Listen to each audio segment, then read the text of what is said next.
Cold open. Go, Jason. I was gonna do something with like 3 strikes and you're out, or like that. That's strike. That's turkey and bowling, but it couldn't figure it out, and then I still said it out loud anyway. Okay. Sounds good. Great. Roll the clip.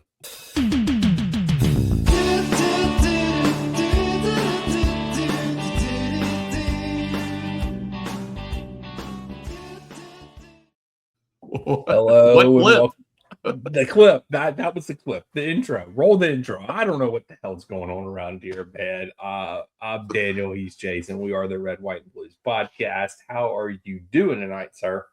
I'm pretty good. The World Cup has been incredibly entertaining so far. Mhm. I haven't gotten to watch everything. I watched some of the College World Series yesterday as well, and I hate Ole Miss Hey, so they're going much, home though. and they lost. Yeah, they went home, so that was Mhm.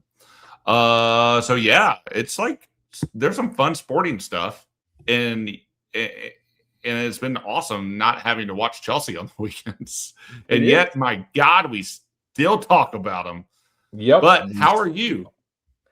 I'm doing good. Just looking at the scores right now, so everybody gets an update. Not that anybody's watching this live, but currently Saudi Arabia is beating Uruguay 1-0. So My that's gosh, this has insane. been a great This tournament. World Cup it's just all over the place. I do want to recommend a transfer signing for Chelsea. Let's go sign the 40-year-old goalkeeper from Cape Verde that helped Spain to Yeah. a clean sheet today. That Yeah. dude's a baller. So yeah, I don't know. It's been a great World Cup though so far. It has been fun. The United States won, and whatever. Great time to be alive, I guess. Yeah. My wife was telling me about some things going around about after the US won. And I don't want to take anything away from anybody by saying after or before I say what I'm about to say, because I'm excited that US soccer fans are excited. I also recognize them as US soccer fans because they all think that after that performance, they were like, oh man, we're dominating soccer. The world's going to have to call it soccer. And yeah, the world be on notice. And I was like, okay, that's fine. I'm glad it was a bit of an overreaction. There's a lot more to play. Yeah. But Australia then beat Turkey. Yeah. And I thought Turkey was going to be a little bit of a sleeper, at least through the group stages. So Same. Yeah. It was the Australian Turkey match was diabolical. It was just, I think Turkey ended up with 30 shots. It was very much like the Spain match today. They did like 30 shots, but Australia just countered them. It'll be interesting to see. I don't think people understand how Poch will inevitably screw this up because he is Poch. He can only do so much, but he will screw it up because he will spurs this in some way. Yeah. I don't know, but we'll just enjoy the ride. Just enjoy the ride while we're here. So who plays tomorrow? Well, okay, we have later tonight. We have Iran and New Zealand, so that'll be a game to watch. That'll be exciting. That'll probably be like one of the matches of the tournament. So, yeah. Like just because it's 2 no-name teams, people aren't really following. So yeah. So tomorrow, France and Senegal play. Yep, that'll be a fun one. And then Iraq and Norway play, and Argentina, Algeria, and Australia and Jordan are the really late game. So interesting matchups. But Senegal and France will be a good one to watch because I have France winning the tournament. Yep. And you had Senegal as like your sleeper underrated team. Yeah, your sleeper pick. So So it'll be fun times at the World Cup this year. I hate that you and me got priced out of it and couldn't go. So I know, but we're going to Spain next time. Yeah, screw you, FIFA. I don't know if Spain's going to be any better because, so I've watched videos and stuff like that on one of the reasons ticket prices are so high, and this is the first year that FIFA has ever controlled the tickets. Exactly. So if they do the same thing in Spain, Yeah. I'm thinking ticket prices are probably going to be just as expensive. Because I'm wondering if some of that too is because the US has very lax rules on reselling probably, fees. probably, Because um because Andrew Giuliani, you'll recognize that name because he is actually the son of Rudy. He is like the World Cup czar or whatever for oh, Trump. yeah, And they were asking him pretty much like, are you worried about like over profiting on uh reselling because like you said, FIFA has they sell the first round of tickets and then you have to use them to resell and they take right. crazy fees. I think they take like Mhm. 30% fees. Yeah, Um and I think it's like 15 on the I think it's like I think it's 30%. So they control it all right now. But then Canada had passed something about you could only make so much money, so they had to pull those tickets down and then relist them.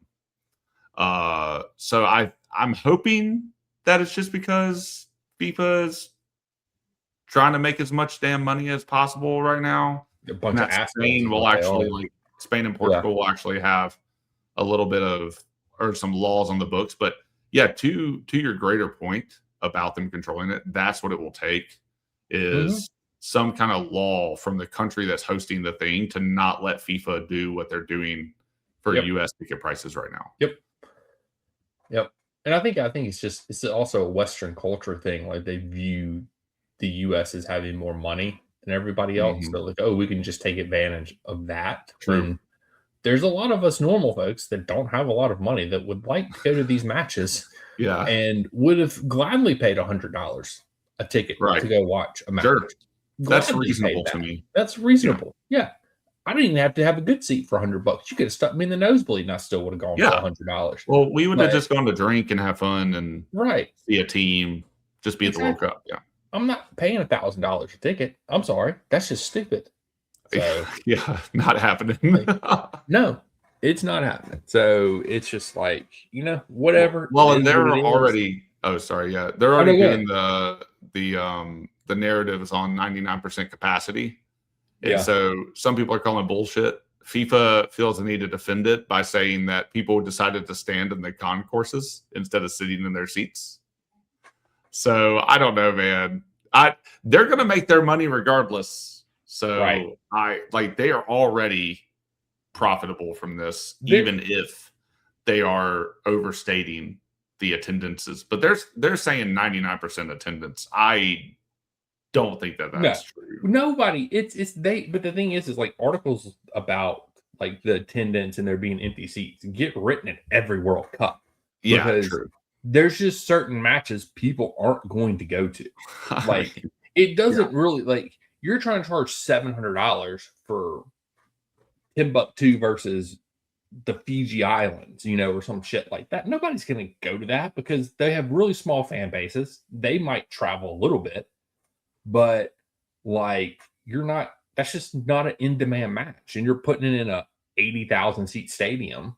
So of right. course, not a lot of people are going to go. So it is what it is. FIFA is the most corrupt organization in the world. Nobody will ever convince me anything otherwise. Yeah. And I do feel like, and I'm so sick of it, and I think it's the dumbest shit ever that they have freaking hydration breaks during every match now. Oh, I This is know. I it know. is, and now it was just and see this is it. It's just more corporate greed because it was a way to get more Yep. commercials into the damn match. Exactly. Like That's exactly I'm what it was. so sick of it. And like Van Dyke, I know came out last night after their match and was like, it wasn't even hot. Like, why am I having to have a hydration break? We just need to keep playing, Right. And it's like, yeah. And then if I have to hear the announcers, dear God, these American announcers are just out of all the So bad. things Yeah. that Fox has gotten wrong with this. I mean, they hired every major announcer from the other networks to come in and do Yeah. this. But Yeah. they refused to go get the other networks good announcers apparently. Right. Because let's just get the douchiest Americans that we can get to announce the matches, and let's let them say the word quarter over and over again to try and legitimize these hydration breaks, because we're split into 4 quarters now. Yeah. Like, I know during the U.S. match, who was it? Tyler Twellerman and some other. No, it wasn't Tyler Twellerman. Actually, no, it was somebody else. Donovan, wasn't it? Landon called. I don't think it was Donovan. I'm not sure, but anyway, whoever was doing that one, maybe we can find out. They it's just a very American way of talking. Yeah, because they were telling me what the players were thinking and telling me like how they were feeling, and I'm like, bitch, you don't know that. Don't speak for them. You don't know what they're doing. And also, you don't know Potch like we do. You don't know what he's thinking. Exactly. You're getting it all wrong. So it's just a very American way of saying, like, there's just an arrogance to how they're speaking about the game in terms of like this intuition that they're bringing out, that like they're stating as a fact. And you just don't hear it's so measured in England that it's just the clash of it to me, because we're almost exclusively Premier League here, right? But so we get to hear the best of the best English announcers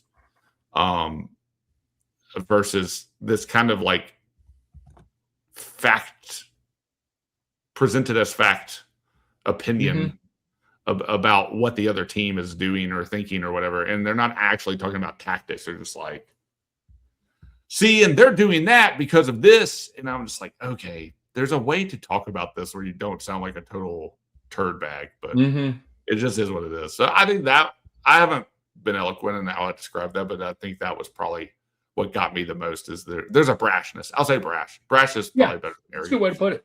And it's just there's measured analysis for the English announcers, and then there's this brash kind of braggadocious way of saying things that American announcers bring to it that I just did not appreciate for the US game. But that is the only game that I watched like full force. And I will say for that one, I will believe the attendance, because that place was rocking. It was. And I'm sure there have been other games that have been rocking too. I mean, people are going to want to see the big teams. Yeah. They're going to want to see Brazil. There's been, the Netherlands match was a big one. I'm sure England's match in a couple of days, I think they're on Wednesday, will be rocking. Yeah, that'll be big. Yeah. So, but yeah, it's just been, I don't know. It hasn't been the great, and like Fox's production, whoever their producers are for these matches. Yeah. Really bad. Like there was, I forgot what match was that. I watched it. I don't remember. There was a match early on, maybe like the second day, where there was a goal scored and it looked like the guy was offsides when he scored the goal. Or no, he went to score the goal and the goalkeeper took him out. And so he got a penalty, but it looked like he was offsides. So it wouldn't have been a penalty had he been offsides. They never showed like the offsides. Like they showed the replay of it, but they never would show whether he was offsides or not. And like there was some lady announcer after the game that was talking about it. And she's like, FIFA has every one of these like replays that they can show, and they're just not showing them. So I don't know if it's FIFA or if it's Fox, but like just show us. We just want to know if the guy's on sides or not. Like it's transparency, but which is FIFA is not great at, so therefore, whatever. But it's just like it's little things like that. Like sometimes it's really obvious that somebody was offsides. And then like there was one, I think it was in the US match maybe, where they did show where somebody was on sides and not offsides, but it wasn't even close. It was about like 2 or 3 yards. Like it's like, why are you showing this? Like I could see that when I was watching the match, but they felt the need to go to the little computer, whatever. So yeah, I just was like, what are we doing, Fox? It reminds me of NBC and their cutting to too many replays at NBC. And then Fox is on the opposite end of the spectrum where they just don't show anything. So, I don't know. It's crazy. Yeah, it is frustrating when, because I compare it to just what we watch normally week to week. Mhm. There's a cadence to these things, and you can expect it. Yeah. So when a new host or presenter is doing it, yeah, and then it feels off balance because they're not actually doing the things they're supposed to be doing Mhm. that any sports fan expects in any sport, right? That's really stupid. I will Yeah. say though, I like their in studio team because I love Rebecca Lowe. Yeah. I respect Thierry Henry, even though he played Yep. for the wrong team. I love Zlatan Ibrahimovic Yeah. because he's Yeah. just It's Latan. he's Zlatan, yeah. And then I'm just okay with Lexi Lawless, I hate but Alexi Law. I hate like Alexis. it's fine. But he's older now, man. I didn't realize I Yeah. hadn't seen him in a while, and like he's just you could see his age on him, which is kind of wild. But yeah, I don't mind that team at all. But I haven't watched enough games. I do think that overall the World Cup production values notwithstanding has seemed pretty successul, and it's been fun watching people who have never been to America come to America. And shout out Freddie. Shout out Freddie. Everybody loves Freddie. I know. My wife's brother and some friends of ours were over here, and I was like, "Yeah, so have y'all seen this account? He's Freddie from Germany." And they were like, "Yeah, we know who Freddie is." And I was like, "Oh, okay, yeah, I'm just not as tuned in." So I think everybody that just is mild, because they're not even super into social, so I would say mildly on social media, is aware of Freddie, which is a real amazing thing. So, but he's having a great time, and he's been coming through the American South. Hey. So he's coming through places that like we're familiar with that that also don't get talked about a whole lot. Mm-hmm. And so for him to just kind of lovingly come through here is like pretty amazing. But the Reddit threads where they're like, "Hey, everybody from another country that's coming over here, how have you felt about it?" And they talk about how in the media, all Americans are portrayed as just angry and killing each other. But when they come over here, they're like, "Oh, y'all are all so nice. You're just very loud." And we're like, "Yeah, we get that. Yeah, we understand." Yeah, we understand. I try not to be the loud American when I go international. So. Well, it's also like you go to like any big city in America and people over sensationalize things. Like, yes, of course. For instance, you and me went to a big city last year that is on the top 10 in most murders in the United States. And we walked around and never felt unsafe. Like stayed downtown. Stayed downtown. We weren't in the suburbs. We were in legit downtown and never felt unsafe. We walked around at 2:00 in the damn morning coming back from a bar.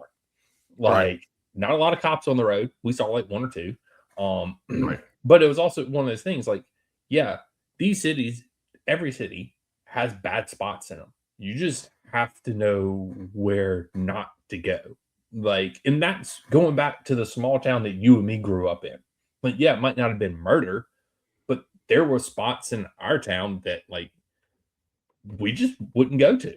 Like, and it is what it is. Like, you just, I don't know. I just don't understand it. Like, people blow things way out of proportion, over sensationalize things. And I think the media plays a big role in that. But as far as like people, especially in the South, like that's what, like, we get a bad rap down here, but we will give you the shirts off our backs. We're very hospitable people. We will, if you need anything, we'll help you out. So like, we're very friendly people down here.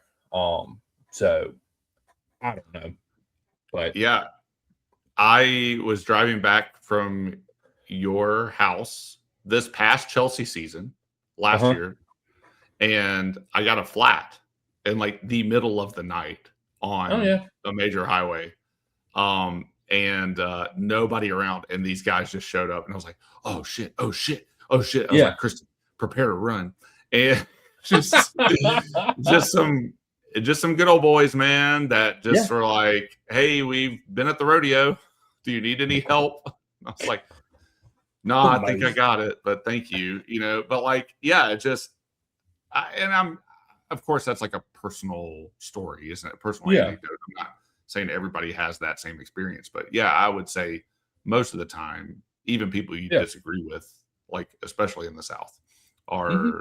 are gonna like be totally cool about everything. So Mhm. yeah, everything is just sensationalized. So it's been very wholesome to watch like other people come to the South and then just like totally freak out at like a Bucky's or a Waffle House Yeah. and things we take for granted.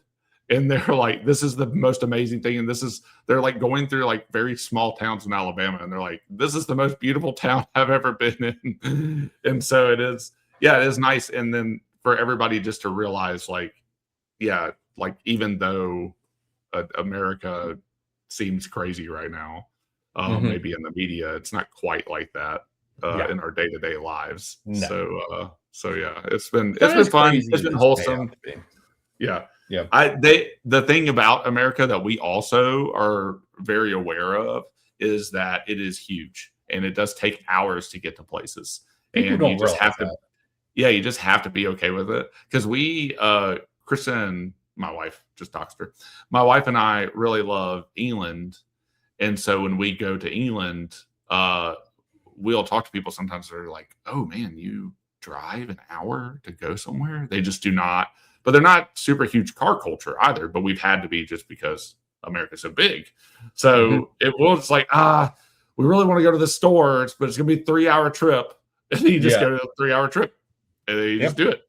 It's like not a big deal and just part of life, So it's been really interesting watching the world realize that we're not that bad. Yeah. Well, it's like whenever you take like these European countries, like England, for example, like it wouldn't even take up half the East Coast. Yeah. Like if you just dropped the country of England into, you know, Yeah. and it's Yeah, like, because I think England has the same square mileage as like a lot of states, yeah, like Georgia. I think it's the yeah, same square mileage as Georgia or right. something like that. That's what people don't understand. It's like we're so spread out here, which is one reason our transportation sucks.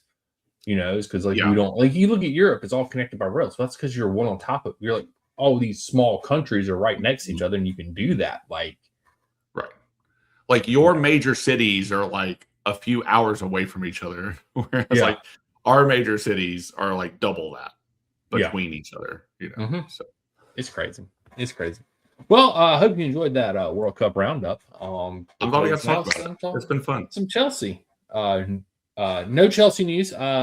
We would like to announce that on Thursday, we're going to start doing transfer Thursdays during the transfer season, and we will talk about more Chelsea stuff. So if you want to hear about our thoughts on Kukurea leaving, if you want to hear our thoughts on everything else transfer related, the rumors, the scuttlebutt, the gossip, tune in on Thursdays. We will be on Thursday nights. It will be up, and we will talk a little Chelsea scuttlebutt as it relates to the transfer market. And if we have people leave, we'll give you our opinions. We have people come in, we'll give you our opinions. But tonight we're here to talk about the strikers or the attack, if you will, um, of Chelsea. So we're going to talk about that, and we're going to try and do this in a reasonable amount because we've already done 23 minutes on just the World Cup. Yeah. So, we're going to go through the attackers and we're going to tell you whether we're going to keep them, we should sell them, or we're going to loan them. We're going to tell you whether we would do this personally, how we would handle this, whatever it is. So I think we can honestly say that there's only two attackers that are untouchable, Jason, at this point in time that we don't really have to talk about. João Pedro, who we'll throw this in for a little teaser on Thursday. There is some scuttlebutt that Barca's still working behind the scenes to try and get João Pedro to Barcelona after being iced out of the Alvarez deal Mhm. thanks to Madrid. So My there's thoughts on still that. scuttlebutt about that. But I don't think either one of us wants to see João Pedro go anywhere. We finally have a damn striker that scored 20 plus goals in a season. It's nice. It's nice to have a It is. striker that does that. I don't even think he So, was at his full capacity this season. He did get injured for a little while. he I did. agree. I don't want him to go. This is the problem with being a selling club that just would rather be mid and still just try to make money. Is that I mean, yeah, he does seem untouchable. It seems like any other administration would think it was crazy to sell João Pedro, but it would have to be a regime that wants to win instead of just trying to make money. So We want to win, Jason. That's what they tell us in the media. I don't care what kind of personal reflection they had. I do not trust anything they say. So that is the problem, right? Because João Pedro, Yeah. if the price was right, I think they would 1000% sell him. Probably. And that is really sad because he has been really good this season. And like I would say at like 65-70% his capability. So yeah, I'll be sad if they really do sell him. I hope that he's untouchable. I mean, they said Josh was untouchable, so I mean they are saying players are untouchable. Yep. I hope that João Pedro's in that bucket, but I do think they would try to make money off of him just because that's who they are. Yeah, I would agree with that. I think Barca's going to have to offer pretty close to 100 for him to get him to get us to listen. And then they'll put out some bullshit about how, yeah, but they've always trusted Nico, or somebody, we always thought a lot, but he showed real promise last year with his 1-2 goals he scored all year, That does get interesting when you talk about the Lop, though, if João Pedro. Anyway, I'm going to pretend João Pedro actually is untouchable. Yeah, let's just pretend that. I like that. I like your positive thoughts, Jason. And then I think the other one that's untouchable is Estevao. Dear God, I will probably riot if they sell Estevao, which I don't think. That's one of the few players I haven't heard any murmurs about is Estevao. I think they view him as untouchable, at least for another year or two. Yes. They will sell him in a couple of years. So him not playing for the World Cup, although I'm really sad that we don't get, because we're going to hear about Lamine Yamal a lot because that's all we hear about, and I think Estevao put him in his pocket when we played them earlier this season. But yeah, it helps that he's not in the World Cup. That's what I was going to say. Yeah, because now he's not really auditioning, and people are looking at his hamstring going, even though he was miraculously healed. That's right. So I think, I agree with you. Untouchable. Yep. So that brings us. So all right, I guess we'll start with the wingers and then we'll do strikers. Because this is just a giant mess. I don't honestly know. There's not a single winger. So we are getting Quinde. Let's just be clear with that. Quinde is coming in. I like Quinde. I think Quinde is going to be good for us. I think especially if we play with wing backs, because Quinde played under Amarin in Sporting. He played some wing back there. So I think I like Quinde sliding into Xavi's system better than I think I like Estevao sliding into Xavi's system, just because we don't know. We've never seen Estevao track back that much. So, give or take, however Xavi wants to play it. But I do like the way Quinde. If you're not watching the YouTube video right now, you should be. Jason is making some funny faces at me. But I do like the way Quinde is positioned in this team. And I really do think before these seasons out, Quinde will be our starting left wing back, wherever you want to look at it. I think he will excel in that role under Xavi. So then that raises the question. Then you're left with Garnacho and Gittins on the left and Neto on the right. And I think I'm safe to say, if I'm speaking for this podcast,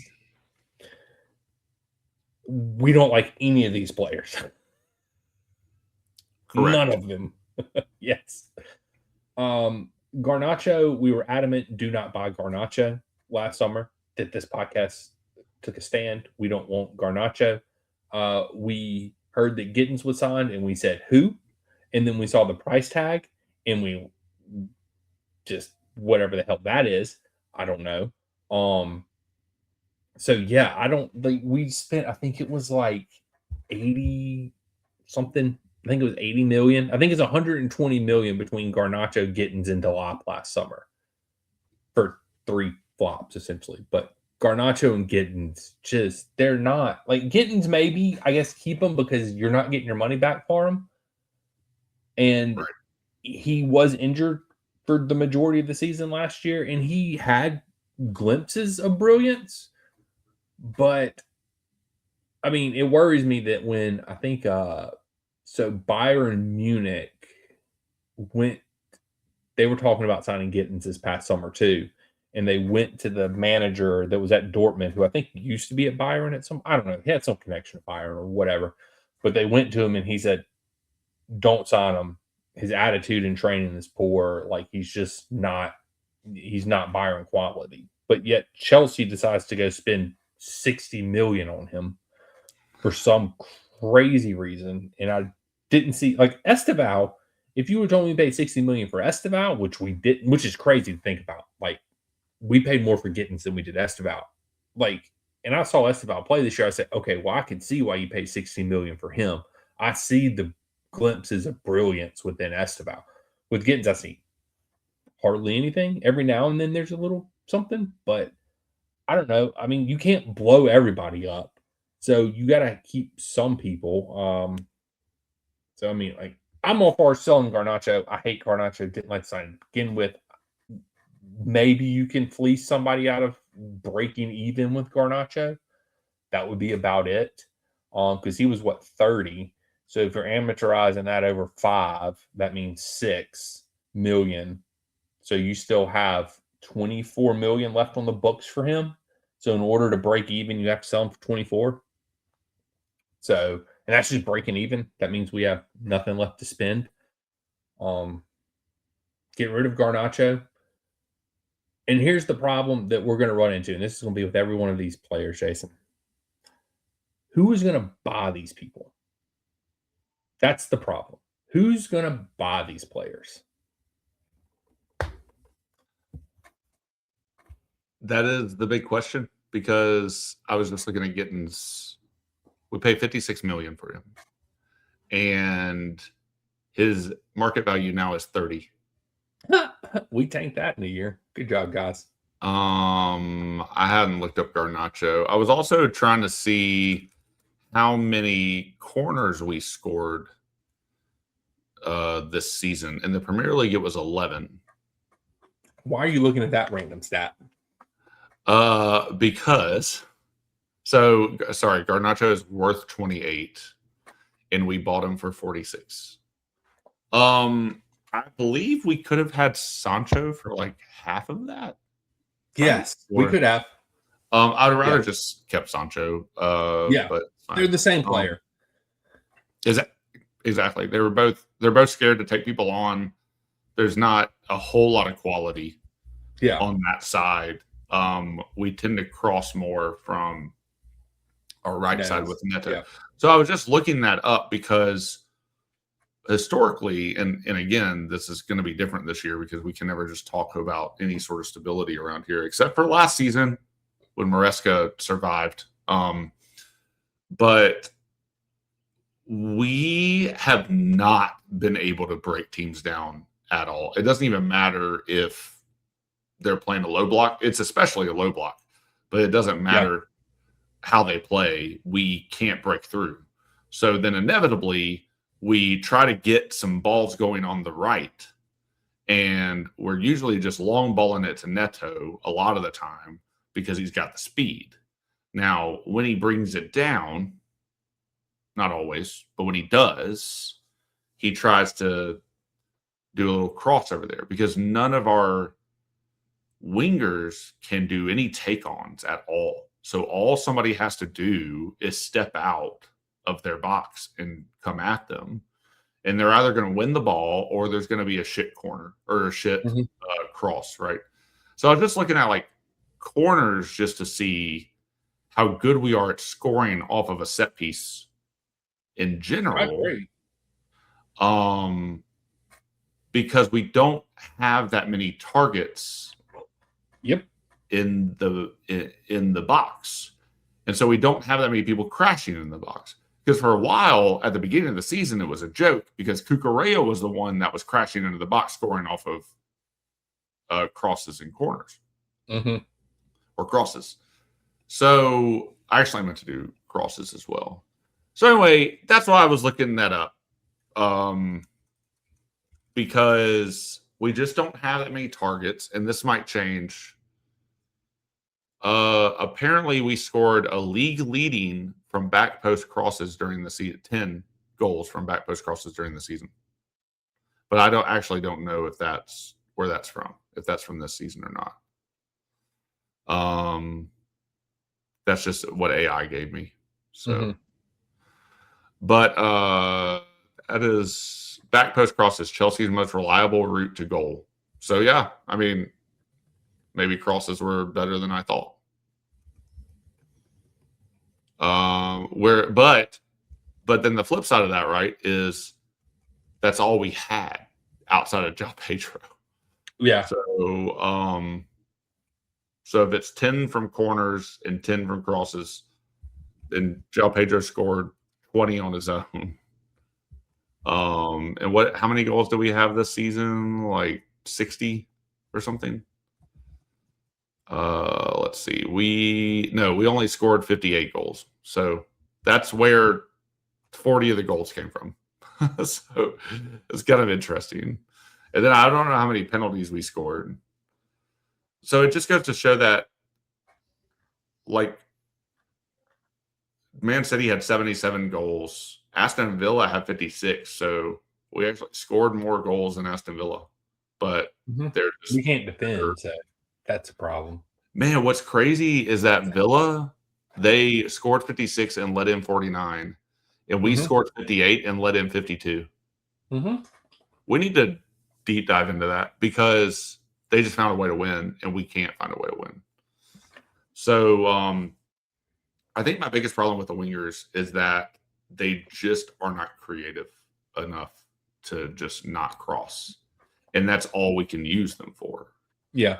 And I think you spoke about this when you were speaking about Gittins. Like, he just isn't going to provide you any sort of outlet on the wings. So we have, and they're not going to score themselves, right? So we have like wingers and Garnacho and Gittins and Neto that are not natural goal scorers. They can't take people on. So they're just going to cross the ball or reset the line. And we're just going to donut it around unless we get Neto on a long pass. And that's if he brings the ball down. So then I'm kind of skipping ahead. Well, we'll talk about when we talk about Nico because he might change some of that. But that was my long-winded way of saying, Daniel, I agree. I don't want them here. So there you go.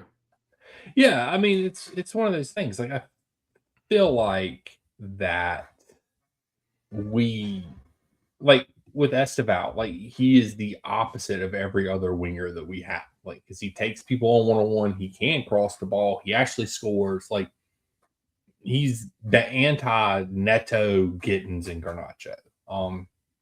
So realistically, though, I mean, it all comes down to, can you find people to buy these players? Like, Neto, I think, is the one that holds the most value. Yeah. And that we could probably get our money back for. Gittins, I think, will be here next year simply because we can't get money for Gittins. Like, it's just not happening. Like, we're not going to get what we paid for Gittins. Garnacho, you might be able to. I don't think you will. But, I mean, this is the problem. Like, you have players now that you scouted, that you thought were going to be good, that you overpaid for, every one of them. And now they've turned out that two of them suck. One of them is average and is good sometimes and bad other times. It's just frustrating to watch. And Neto, but you have no buyers. And that's the problem when you run this type of model. If the player fails to live up to their hype, or they fail to live up to expectations, or they have a bad season or two, you're on the hook for it. And you sign them to a 6 or 7 year deal. And so they're just going to sit there and collect their paycheck, and they don't care. Like, they're getting their paycheck every week. They don't care. So same thing happened to Raheem Sterling. Like, you have to cut him loose. You have to figure something else out. I don't know. It's just annoying, and it's a terrible model. Their scouting department is awful. Um, because we have one decent winger. I think Quinde will be good, but that's still to be determined. So that's two decent wingers. Do you think they sell Neto this season or this transfer I window? don't know if they can. He's the only one that I could see a team trying to buy. Yeah, but he totally fits the model of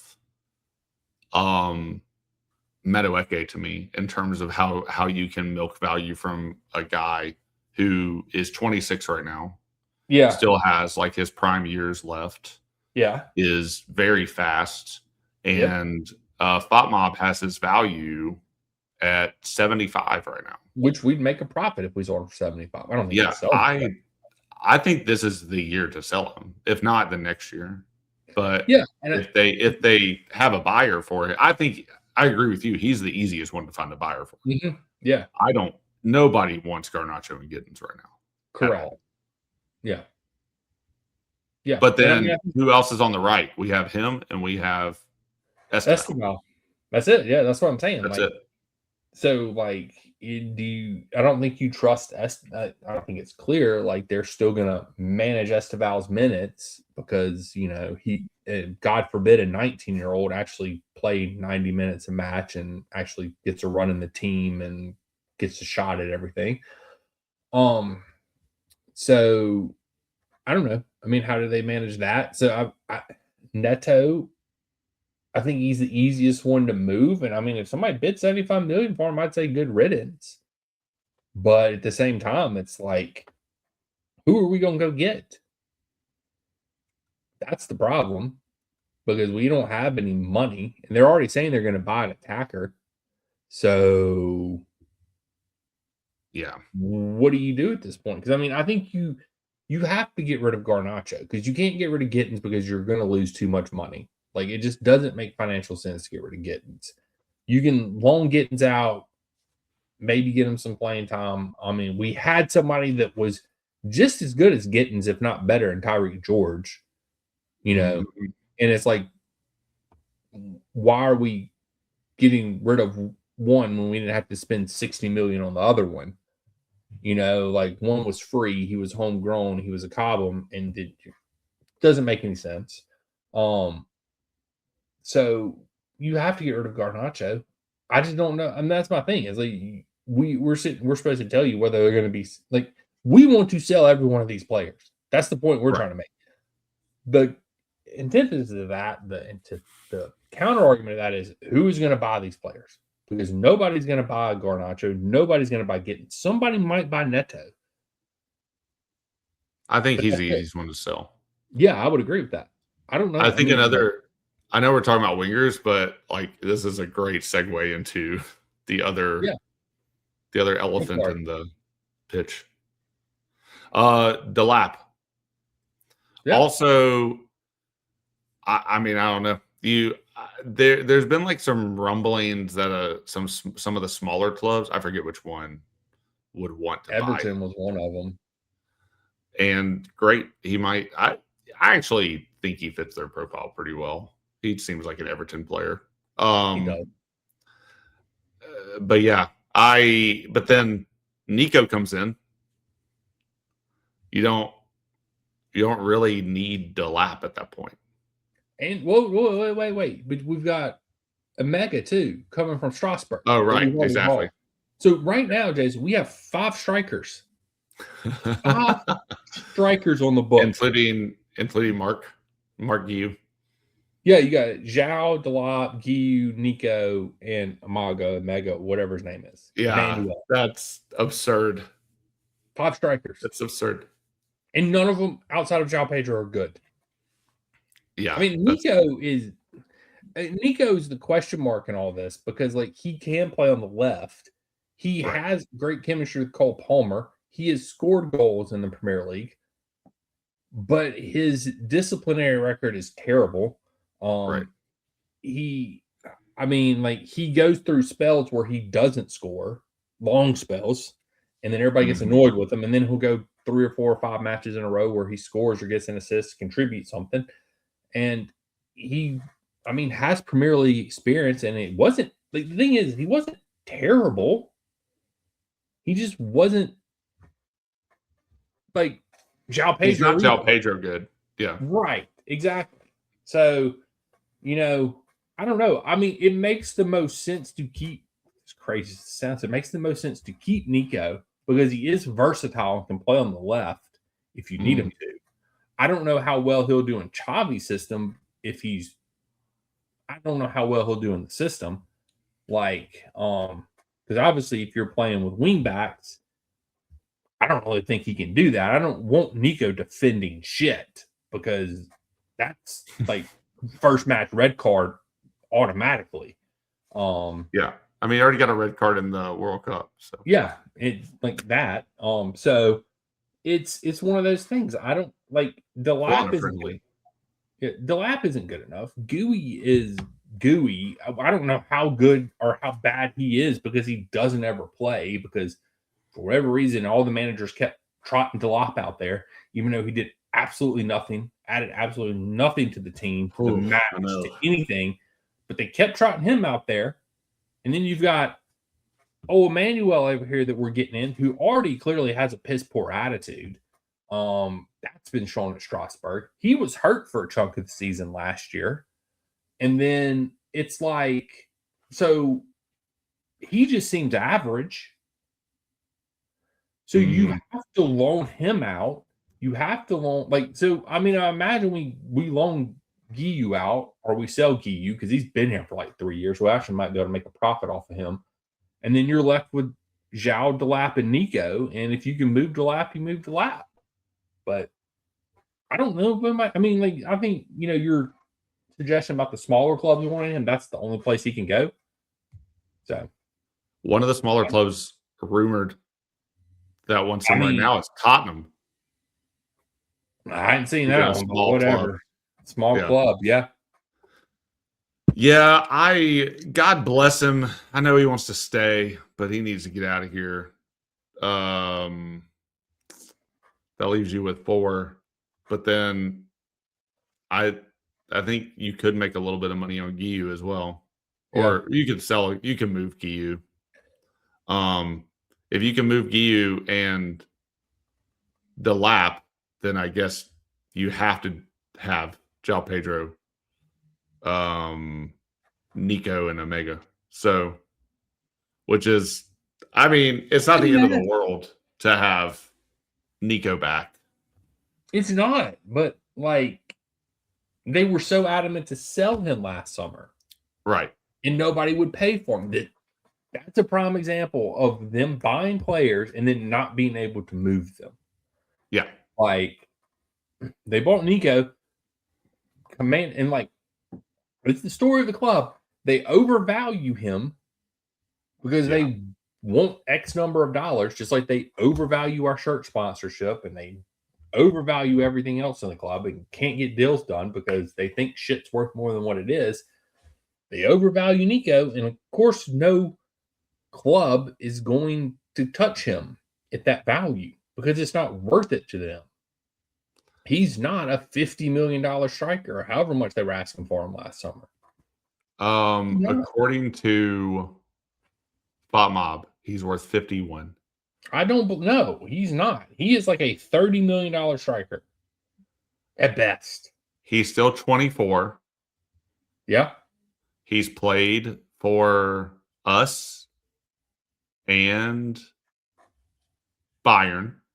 Mm-hmm. So he's got some interesting experience. His resume is not terrible, but I would personally like to keep Nico. I say get him back in. He's not going to be fine. The things that you were talking about earlier. Great points. Discipline, bad. Yeah. Is he going to want to play for a team that isn't in Europe where he is not the main striker? Probably right.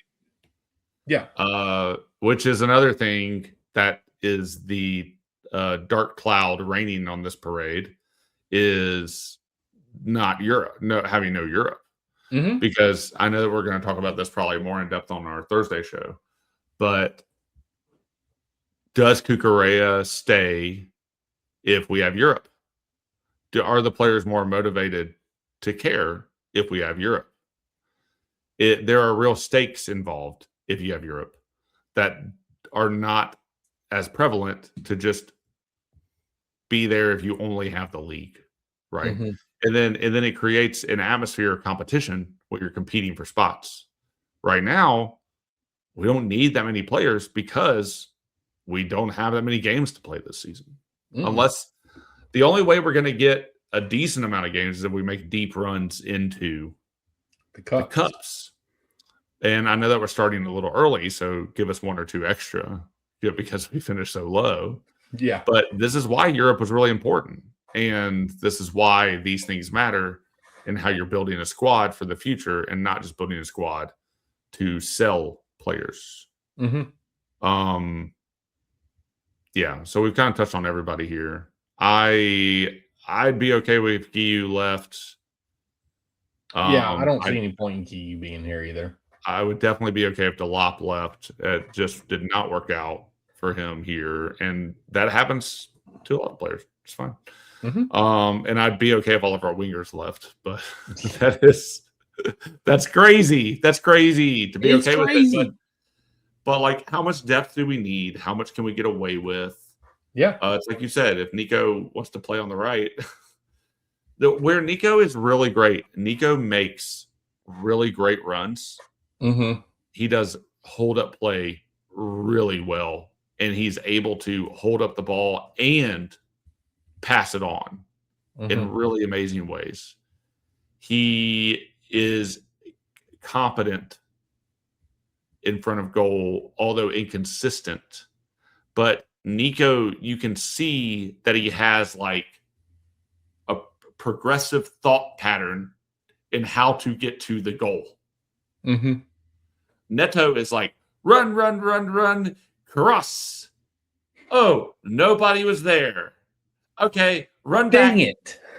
Run. Oh, I got the ball. Oh, damn, off my foot. Run. Oh, I got the ball this time. Good. It's on my foot. Oh, no, guy's coming at me. Boink. Yeah. And then that's Neto. Yep. And yeah, I think we are so desperate for anybody to show any sort of energy that when somebody gets on the field and runs fast, we're like, yeah, that guy. Yeah. That guy. We need this type of energy. And we like totally pass over. Yeah, he's so fast. Wow, look how fast he is. And that's literally all we can say about Neto almost every game, except for like the 5 times he scored. So Delap's the same way. We get in, and he's like very bouncy, and he's just running around, and then ball boinks off his foot. Or he's just very bouncy, he's running around. Terrible run. He's like nowhere to be seen. Very bouncy, running around. Hold up play is shit. He just gives it away. He like takes the ball and he turns right into a guy, and the guy's like, "Oh, thanks," and then just takes the ball from him. And like that happens almost every time he gets the ball. Garnacho is the exact same way too. Like Garnacho gets on the left and he's like, "Yeah, man, this is cool. I'm like Slim Shady," and then he like just takes the ball down the left, and then he tries. He give him some credit. He tries to take them on, and he loses it 95% of the time.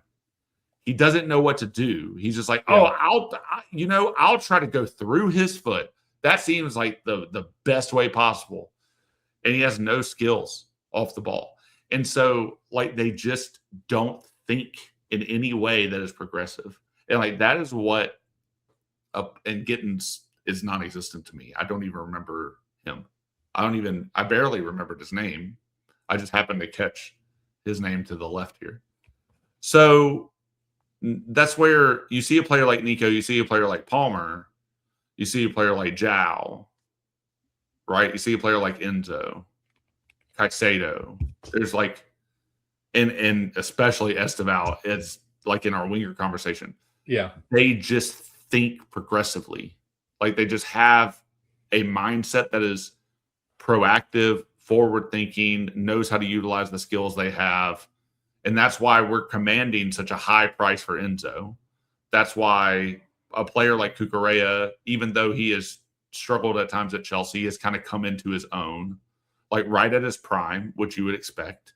That's why you're going to sell him on for 60, 55 plus 5 or whatever they're saying right now, right? Like that's why those players can command. And that's why we look at Neto and we're like, what does anybody see in him? And that's why like Madueke, I was amazed that Arsenal paid that much for him and he didn't have that great of a season. Yeah, that was insane. And so kudos to him for commanding that price and going to winning a Premier League. But yeah, then he flopped in the box and didn't win his penalty in the Champions League. But yeah, I just see like half the players, not even half, there's a handful of players on our team that actually look like they know what they're doing. And the other players are like, can I run or can I just take the ball and I'll just run with it or I'll just cross it? And they're not doing anything. They don't offer anything. So I would be surprised if Neto is the most sellable person in the front line right now out of the untouchables. He just is. I think we could do it. I don't know if we can convince somebody that Garnacho will be moved on. I don't know if we convince somebody that Delap needs to be moved on, although like I think Delap is like now's the time to sell him because you can write off this season as just didn't work out. He still has all the potential that he had before he was injured a little bit. Like that's how you sell him. Like but he still has 24 million on the books. Yeah, that's the problem. But like he still has all the upside. He does have a lot of upside. You can still sell the upside of him. You still sell the potential of him. I think you probably could at least break even for him. Probably, yeah. I don't think you're going to get anything for it. Like even if you were to profit, it's like $1 million. Like there's no profit there, and you could say technically you made a profit on a guy who helped us finish 10th. Don't you worry, it'll be fun that way. Right. So. Yeah, I don't know. You said it best at the very top of this. This is a really nasty situation. Like it's just not good or whatever, dirty situation. It's nasty and dirty, boys and girls. But like it's but it's just very there's just no good way out right now unless you get lucky in the selling department and lucky in the buying department. Way to put it. And that's the only way you're going to get out of it. And yeah, I say cash in on Neto now, cash in on Delap now. If you can move one of Garnacho or Gittins, I don't think they're going to move both. Yeah, I agree. Move them on. The left side's just going to be our weak side for this season. I think Kunde's going to be there. No. Yeah.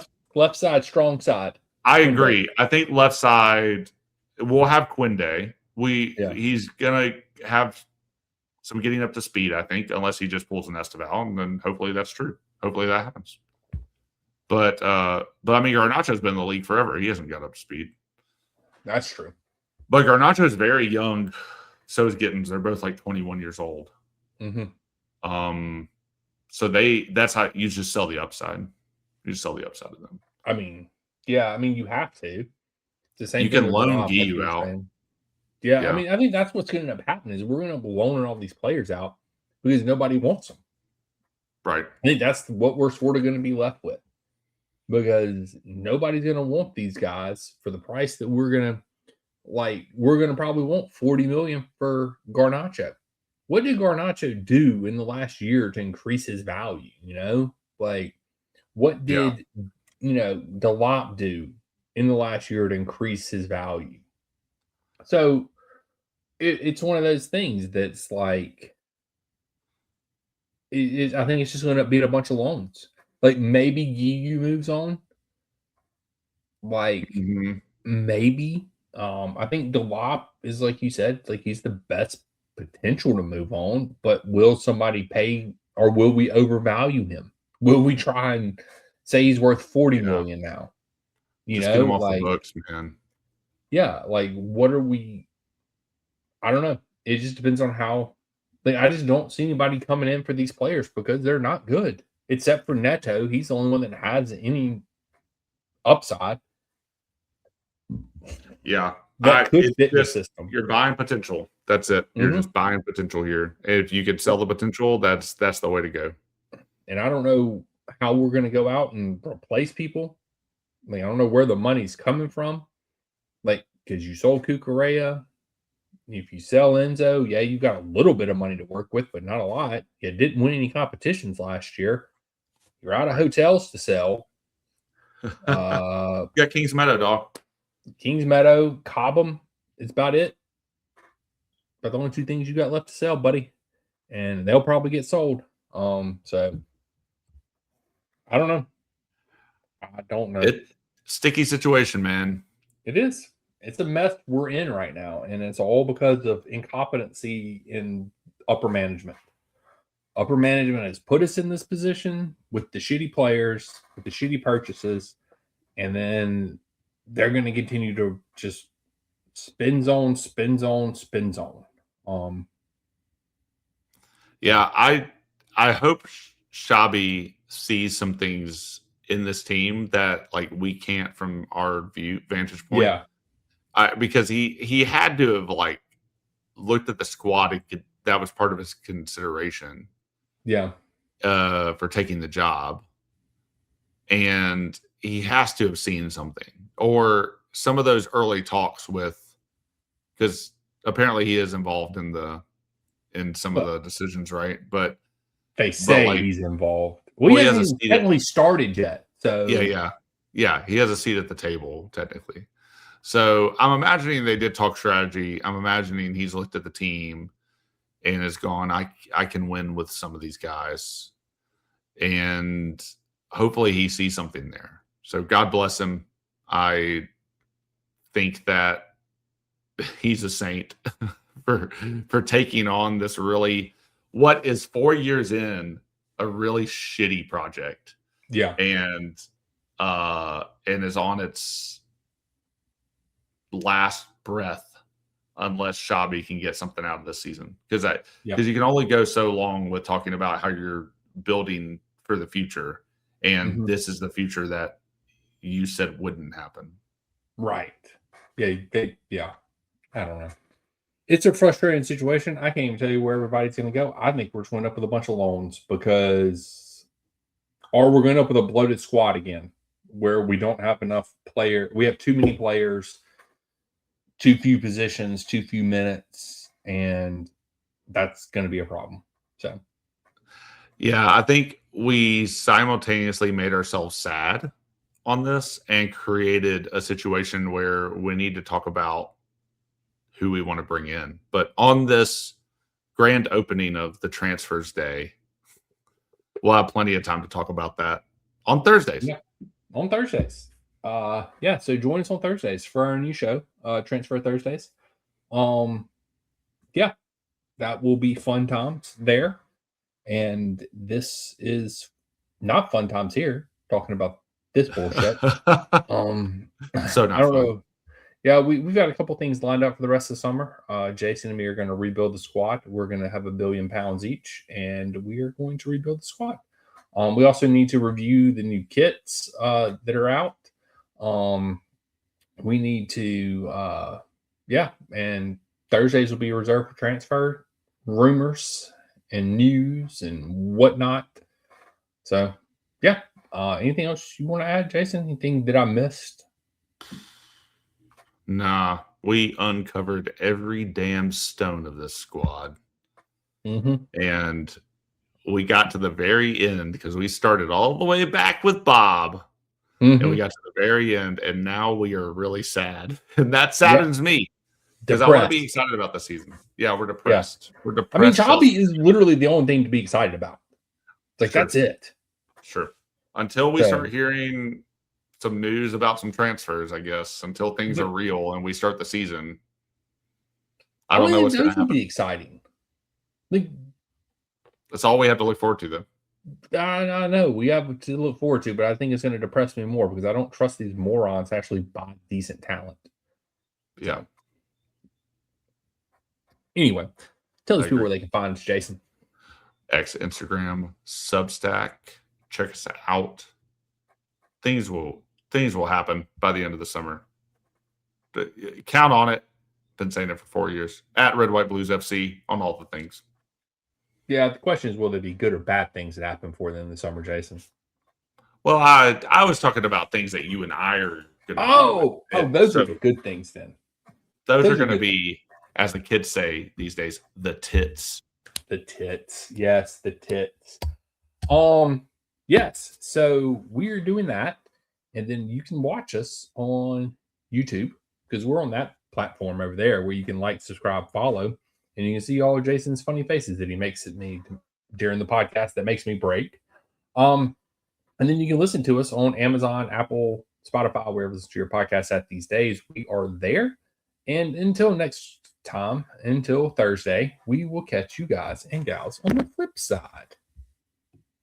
Come get the tea on TT.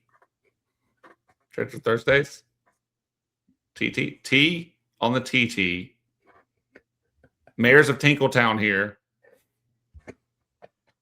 Flippity floppity.